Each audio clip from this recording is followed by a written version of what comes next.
I just want to do a quick overview of the Mini Cooper SE, the versions you can actually get in the US. So this one is the, I guess, middle option. So you've got the base option, and you've got a step up, and then you've got your third step up. This is the middle one. And this is the Chilli Red. And pretty much we went with all the, you can't really customize it in the US. And so this is kind of what you get. You've got this kind of fabric here. I mean, these seats feel really great. And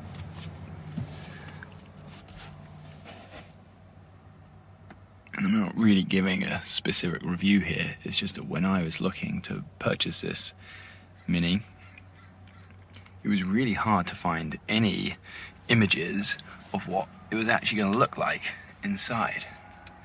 So you got this kind of silver and white around all the edges and on the dash there. And at least when I ordered, you couldn't customize these things. This is the smaller screen that comes on the sort of first and second option, and then when you go to the third option, you get a bigger screen. It looks bubbly there just because we haven't removed the screen guard that came when we bought it, because we only picked this up this weekend. So that's pretty much what it looks internally. I think these are the Cosmo wheels or something, black ones.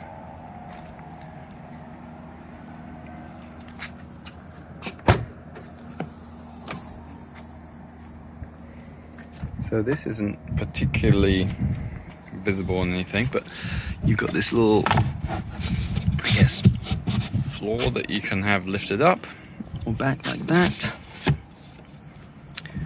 You can fold back the seats here, and therefore you can then sort of lift this up to give yourself like a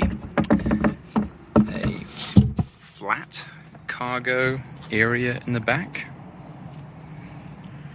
You know, if you want, you can, you know, remove all these things. I think we're keeping it temporarily. I don't know if we really have a strong feeling about it. These are, you know, panels you can access to get into various equipment. And then there is actually a little space under here as well where you get your, well, this isn't how it came, and we had to remove this padding that's inside here, but that's your inflation kit and stuff like that. And then inside here is the charger. The charger, to be honest, isn't particularly impressive in terms of its compactness. We've had other chargers that are much smaller. This is a pretty big, chunky one. Okay. So it's fine if you're just wanting to leave it at home all the time, but what I would actually like is, you know, a compact charger that you can actually just travel with you, because it kind of takes up quite a bit of this small trunk space. And let's see what else. Well, the one thing that was pretty interesting was the infotainment sort of system. So I'll show that a little bit. And these seats, they feel absolutely great. I'll turn that on. And so I've got my wife's phone. I'm going to turn in my pocket. I'm not sure exactly what happened there, but now I'm connected to my wife's iPhone. And you just click on here, and then you can interact pretty seamlessly with, you know, the interface here. And it works pretty nicely.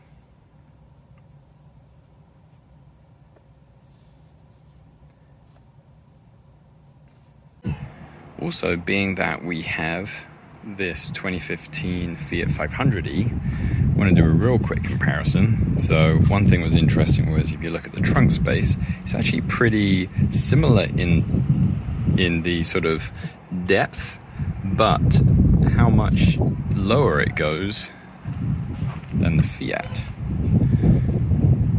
So, and behind here is just, it's your pump, and then maybe you can leave your charger in there if you wanted to. So the trunk on the Mini is bigger.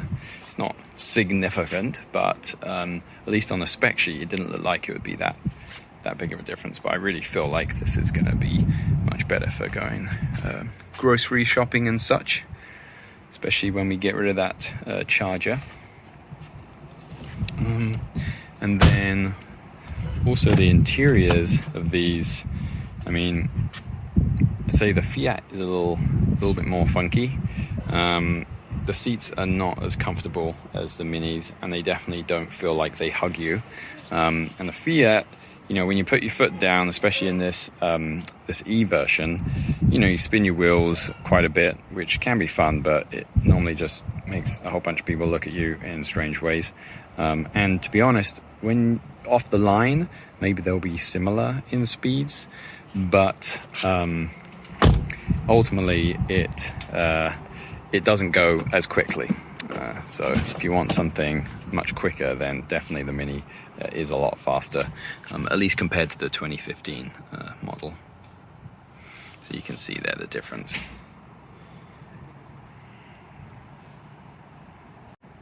So just to summarize, the comparison between the electric Fiat and the electric Mini, in terms of the size, the Mini is wider, and it certainly feels that way, and it feels like you've got a lot more space inside the actual cabin. Lengthwise, the Fiat and Mini are actually pretty similar, even though it may not look that way immediately. But I think the styling on the exterior, I think, is a personal preference. I definitely prefer the Mini a lot more. But the interiors, there's just a huge difference. The Mini feels great, it looks great, the materials really feel quality, where the Fiat, not so much. So this car just really feels like a real pleasure to get inside of, where the Fiat, it was a good sort of getting you from A to B. So I hope this is useful. Do let me know in the comments if there's something you wanted to specifically look at, and I can try and add to that. But I think I've covered all the things that at least I was wondering when I was thinking about making a purchase.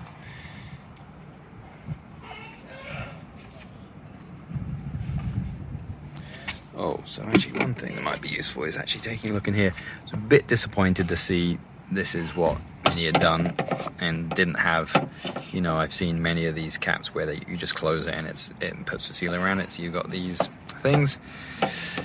This is not so great.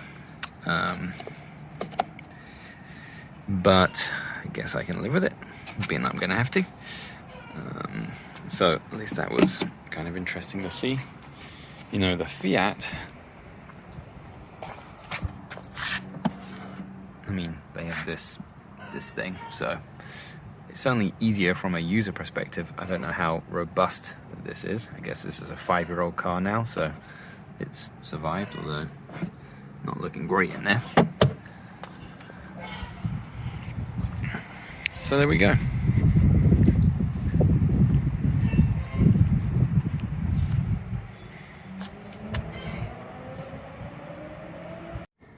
So here's one of the coolest things about this new Mini.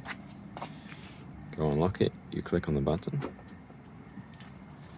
and yes, absolutely stunning.